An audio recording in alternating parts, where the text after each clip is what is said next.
Bienvenue sur Gone Digital, le podcast dédié à celles et ceux qui font le web à Lyon.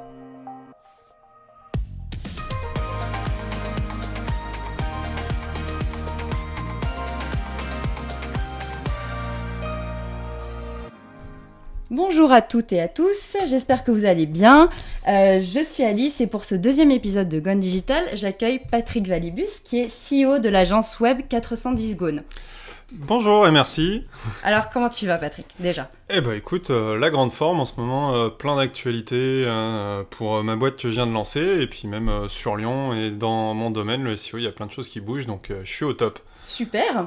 Donc on va commencer par tes expériences professionnelles parce que je t'ai un peu stalké sur LinkedIn, je t'avoue. Et j'ai vu que tu avais énormément bossé à Lyon. Est-ce que tu viens d'ici à la base ? Alors d'ici, je suis rhône-alpin, on va dire. J'ai grandi dans la très belle région qu'est Annecy et après j'ai fait toute ma carrière sur Lyon. J'ai travaillé un petit peu à l'étranger quelques mois, mais je suis principalement lyonnais. Voilà. D'accord. Et tu aimes Lyon ? Oui, j'aime Lyon. On retrouve le mot Gone dans le nom de l'agence. C'est ça, voilà. C'est pas anecdotique. C'est pas anecdotique. Très bien. Quelle relation est-ce que tu entretiens avec le web ?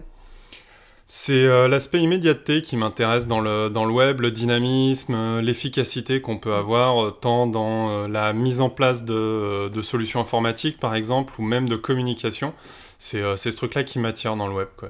D'accord. La grande interaction, voilà. La grande interaction, très bien. Je voulais parler de ton expérience dans le domaine du SEO, c'est bien ça ? Donc le SEO, je rappelle, c'est le référencement naturel. Donc tu as 10 ans d'expérience dans ce domaine, c'est bien ça ? Alors, j'ai 10 ans d'expérience dans le web, mais sur le SEO, j'ai fait quelques passages lointains et peu expérimentés il y a quelques temps. D'accord. Et là, ça fait 1 an vraiment où je me forme beaucoup et où j'ai énormément progressé. Et maintenant, j'ai monté une vraie offre basée sur le sujet. Tu peux nous parler en détail de ton agence, qui est 410 Gone, je rappelle ? Oui, alors en fait, je me suis lancé en auto-entrepreneur du coup début d'année dernière.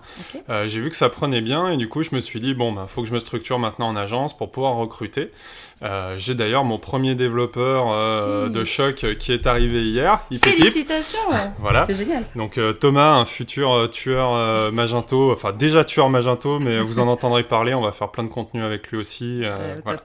Ça, et donc en fait l'idée c'est de proposer une offre transverse à la fois SEO et e-commerce. Donc e-commerce, beaucoup de Magento qui est ma solution de prédilection. J'allais demander, ouais. Voilà. Pourquoi Magento plutôt qu'un autre CMS ? Alors, c'est pour sa capacité à évoluer dans tout un tas de sens en fait. On peut très rapidement monter une boutique e-commerce. Il faut avoir des compétences techniques, mais quand on le maîtrise un peu, on peut faire de grandes choses avec. Il y a plein de grosses boutiques qui sont sur Magento 2 et malgré ça, il reste open source. Donc du coup, l'attrait pour à la fois l'open source et la puissance de la solution, je trouve ça super intéressant. Une communauté, de l'échange, tout ça. D'accord. On revient du coup à mes amours du web. Ah oui, d'accord. Très bien. Sur ton agence, j'ai lu dans ton site web que tu as 3 expertises distinctes que tu proposes à tes clients. C'est le SEO, l'e-commerce et la facilitation dans la coordination. Est-ce que tu peux m'expliquer un peu ce dernier point ? Alors, c'est vraiment un aspect de gestion de projet et de compétences un peu transverses. J'ai évidemment mes aspects de consultant e-commerce et de SEO qui sont mes cœurs de métier et mes expertises très, très profondes et ancrées. Mais vu que je connais ces 2 sujets, j'en ai quelques autres autour où que j'ai pas mal de notions, même en infra, technique, etc. Et du coup, quand je me retrouve sur un projet où il y a tout un tas d'acteurs différents, je vais pouvoir aider peut-être le directeur artistique à bien communiquer avec le développeur et les différents profils en fait d'un projet web. Je vais les aider à savoir quelles sont leurs contraintes qui doivent communiquer à tel ou tel autre métier du web et vice-versa. Voilà. Okay. Pour que du coup le projet avance et un projet de toute façon c'est comme un couple, souvent ce qui pêche c'est la communication. Donc l'idée c'est d'aller jouer sur ce côté-là. D'accord. Et tu utilises des méthodes particulières comme la méthode agile par exemple ? Pas mal d'agilité, oui. Je suis un grand fan de Jira pour la gestion des projets que je trouve super pratique, efficace. Voilà. Ok. Mais après, tu sais, une bonne discussion verbale pour échanger, il n'y a rien de tel. Il n'y a rien de mieux, quoi. Tu mets les gens dans une pièce ou à côté du même ordinateur, ils discutent, ils testent, et puis voilà. Ou ils font un podcast. Ouais. Aussi. Ok. Donc, tu as été salarié en entreprise. Ok. Tu as été en SS2I. Yes. Et tu as été entrepreneur. Enfin, tu es entrepreneur. Ouais. Je l'ai été et je le resuis. Tu l'as été et tu le re-es. Voilà. Et quel type de structure de travail est-ce que tu préfères? J'ai un peu mon idée là-dessus, mais je vais te laisser. Alors, je déteste l'entrepreneuriat. C'est ça. Voilà. Non, bah évidemment, c'est le côté création d'entreprise qui me botte. J'adore lancer des choses, tester des choses, prendre des risques. J'ai un petit côté joueur de poker que je confesse, voilà. Mais pour moi, c'est aussi ça qu'Internet permet. Il permet de tester des activités très vite, de tester des offres, des produits, etc. Et aujourd'hui, c'est ça l'enjeu. On a une réactivité qui doit être hyper performante. Que ce soit si on a un site e-commerce établi, on va se dire tiens, et si j'essayais de proposer tel ou tel type de service, bah oui, on peut facilement le rajouter. Si demain je veux me lancer dans un business avec mon site ou me dire tiens, bah en plus de mon site et de mon activité, bah c'est un truc que font beaucoup les SEO, ce que je vais te dire, mais c'est souvent les gens vont faire ce qu'on appelle du dropshipping, ça va dire de monter un site et de le booster en SEO, et puis du coup derrière de faire de l'affiliation avec Amazon ou d'achat de produits sur AliExpress, etc. et de le revendre. Bah, c'est des choses qu'on peut aujourd'hui monter très rapidement et pour pas cher quand on a les bonnes connaissances. Oui. Et c'est ça qui m'éclate. D'accord. C'est le côté de tenter quelque chose et de se dire tiens, ça se place pas. Et puis c'est enrichissant aussi parce qu'on va pouvoir aller chercher des tests et dont on va faire profiter nos clients. Tu vois, imaginons demain, je prends, je sais pas, je vois que t'as un joli dragon là sur ton... si demain je veux vendre des figurines de dragon, après je vais voir que ça marche ou pas sur internet, mais en le faisant, je vais apprendre des choses. Et je vais voir que j'ai testé quelque chose où je vais prendre plus de risques qu'avec mes clients, forcément. Okay. Mais je vais peut-être découvrir qu'un truc cartonne avec Google et du coup, derrière, je vais pouvoir en faire profiter mes clients. En leur disant, voilà, au fait, on a telle technique qui marche super, on va la mettre en place pour vous, vous allez voir, ça va cartonner. Donc ton expérience sert à tes clients Exactement. Voilà. Okay. On appelle ça faire des POC, par exemple, souvent SS2I, voilà. Proof of concept. Proof of concept. English inside. Être entrepreneur, pourquoi ça représente quoi? C'est la liberté? C'est quoi qui te plaît le plus? C'est la liberté et le fait que si tu prends des risques, c'est des risques que tu mesures et c'est toi qui les prends. Voilà. Après, bien sûr, tu as une responsabilité forcément sociale par rapport à tes employés parce qu'il ne faut pas non plus que tu mettes en péril l'avenir de l'entreprise. Mais tu peux tenter des choses et tu n'es pas face à des cultures qui peuvent ralentir une prise de décision selon certaines entreprises. Bien sûr, mais c'est les paliers en fait à atteindre avant de prendre la décision. Voilà, c'est ça que tu peux raccourcir énormément. Tu vois, j'ai pensé, on parlait inspiration l'autre jour. Il y a quelque chose qui m'a énormément inspiré, c'est la lettre qu'Elon Musk a fait il y a quelques temps à ses employés sur le côté de l'entreprise libérée. D'accord. Où il disait, voilà, on va arrêter de perdre du temps avec vous avez un truc à dire, vous le dites à votre manager qui lui va aller le dire au manager du gars qui est dans le service, machin. Non, tout ça, faut le faire péter. Et il le disait lui-même. Voilà, si vous avez remarqué un truc qui déconne et que vous voulez le signaler, et si c'est moi qui suis responsable de ce truc-là, écrivez-moi à moi. Il mettait entre parenthèses à côté, oui, c'est vrai, même moi vous pouvez, quoi. Et c'est ça, je pense, faut réduire les circuits de décision pour être le plus dynamique possible.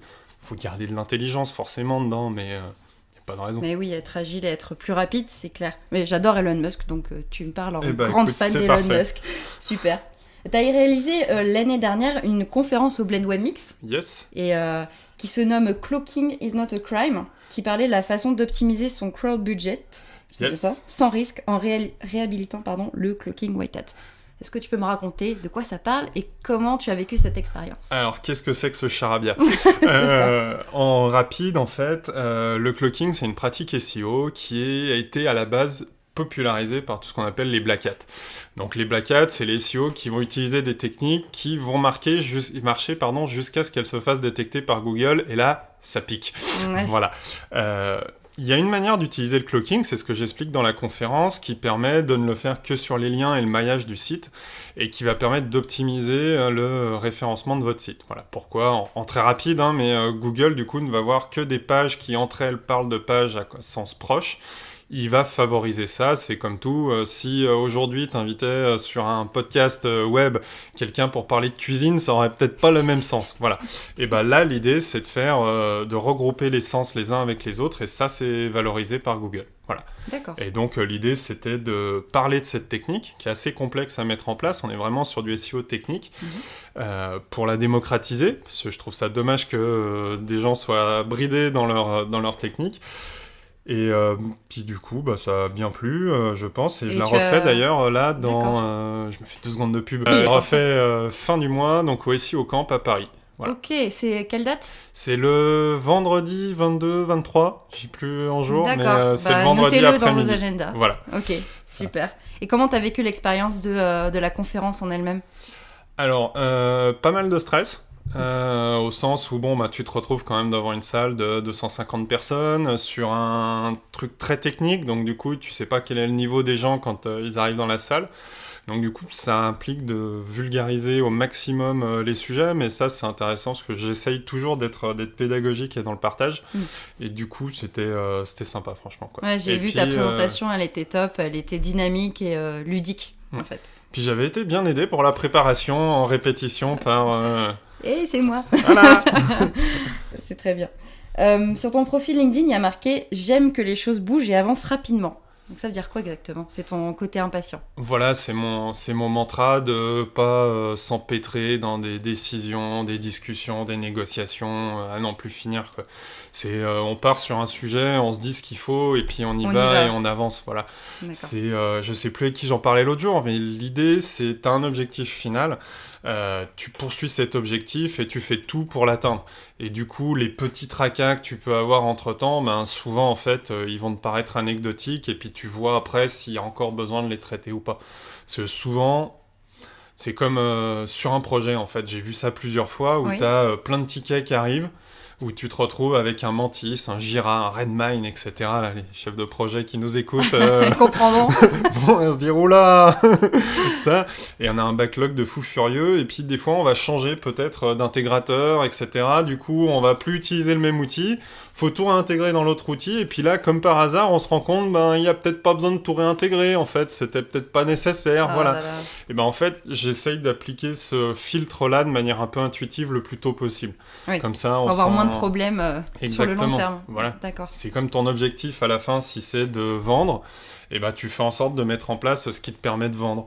Les grands débats de oui, mais tel truc à livrer, machin, on se posera la question de la livraison quand on aura des choses à livrer. Voilà. Exactement. Pour l'instant, faisons en sorte de vendre chaque chose en son temps. Voilà. C'est pas s'inquiéter de choses qui sont pas dans la bonne temporalité. D'accord. Voilà. Ok, très bien. Tu as été responsable Magento SEO chez Up and Down à Shanghai. Comment c'était de travailler à l'étranger ? Alors, très intéressant, la partie expatriation, c'était une société française, mais c'était quand même à Shanghai, au milieu des grandes tours, quartiers d'affaires, comme toute bonne mégalopole qui se respecte.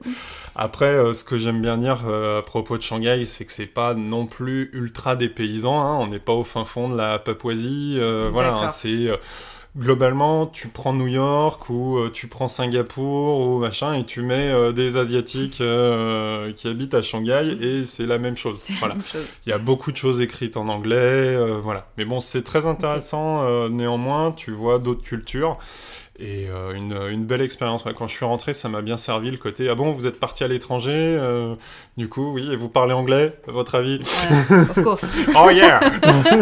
D'accord. C'est toujours intéressant, c'est vrai, d'avoir une expérience internationale. Ça, on va dire, ça aide sur certains projets, peut-être. Ah oui, sans doute. Après, j'ai eu l'occasion de travailler avec l'Allemagne, avec l'Angleterre, c'était quand j'étais en SS2I. Mais oui, c'est toujours... confronter des cultures est toujours intéressant. Puis si on n'aime pas l'échange, on travaille pas dans le web de toute manière. Non, c'est vrai. Voilà. Tout à fait. Tu as monté récemment ta chaîne YouTube. Yes. Ça, c'est chouette. Dis-nous pourquoi. Et toujours pareil, ce côté immédiat, instantané. Il y a un truc que j'aime moins. Alors pour un SEO, tu vas dire c'est paradoxal. Ouais. Mais la partie rédaction, j'ai plutôt tendance à la confier à des gens qui sont plutôt plus littéraires que moi. D'accord. Je leur donne des préconisations, bien sûr, mais moi j'aime beaucoup parler. Voilà, aujourd'hui. C'est très Alors bien. désolé. Hein.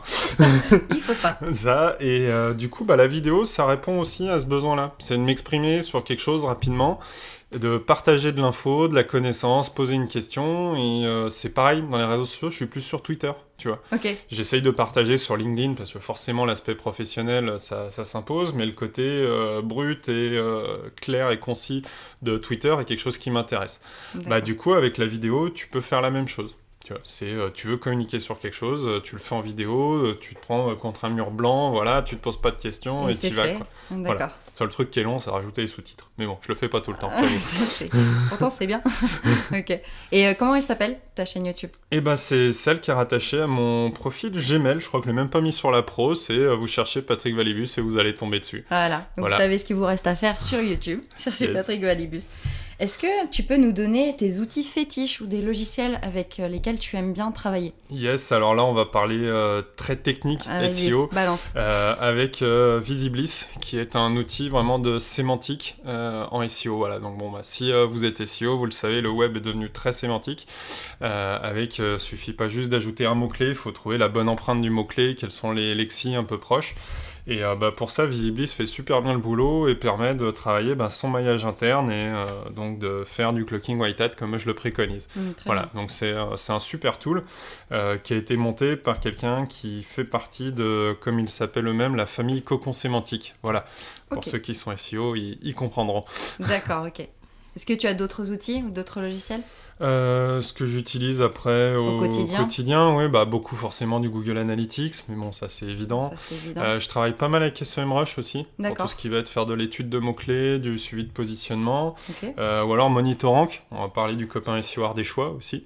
Voilà, si vous voulez faire du suivi de position, Monitorank c'est top. Voilà, un petit partage gratuit. Ok, voilà. Super, d'accord. Est-ce que tu t'investis dans l'écosystème web lyonnais ou est-ce que tu participes à des meet-up ou dans des associations, des choses comme ça? Ou des podcasts, ou des podcasts, je ne sais pas. Écoute, j'en suis au début, on va dire, de cet aspect-là. Pour l'instant, donc, conf au Blend Webmix, ici, c'est déjà super, donc podcast avec toi. J'ai fait 1 ou 2 interviews sur YouTube avec des confrères, il y en aura sans doute d'autres. Là après, est-ce que je me focus sur Lyon? Pas forcément, mais m'investir dans le web, oui. Voilà. Ça, tu vois, par exemple, Clocking White Hat, j'ai partagé un framework open source que j'ai distribué qui s'appelle Clocking Veritas. Voilà.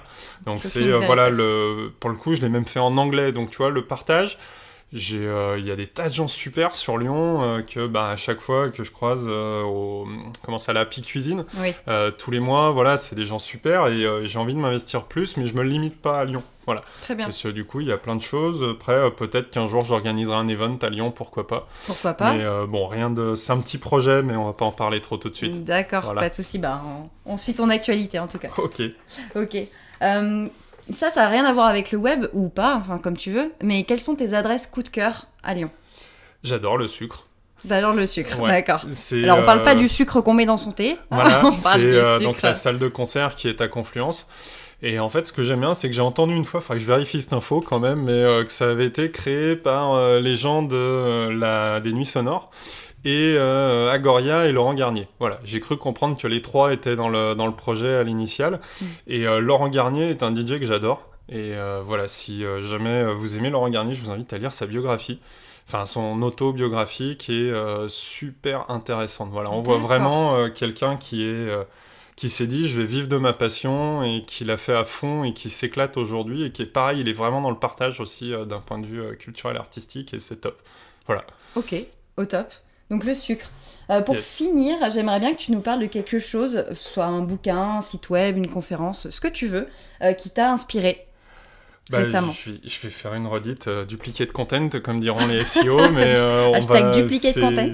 C'est vraiment l'aspect, tu vois, de ce que je te disais d'Elon Musk tout à l'heure, quoi, le côté dynamique, on fait péter les barrières, on met tout à plat, on fait sauter les freins. Voilà. C'est une expression que j'aime bien quand on me demande ma valeur ajoutée, c'est de faire sauter les freins. Voilà, c'est vraiment ça le côté facilitateur. Faire péter les barrières. Exactement. D'accord. Voilà. Et ce truc-là, m'a vraiment inspiré. En fait, il y a 2 mots qui te résument bien, c'est partage et liberté, j'ai l'impression. Je crois que c'est pas mal, ouais. Ok, on va finir sur ça? Yes. Super, merci beaucoup Patrick, ça m'a fait très plaisir de te recevoir pour ce podcast. Et pareil, partagez. Merci, bonne journée à tous. Bonne journée à tous.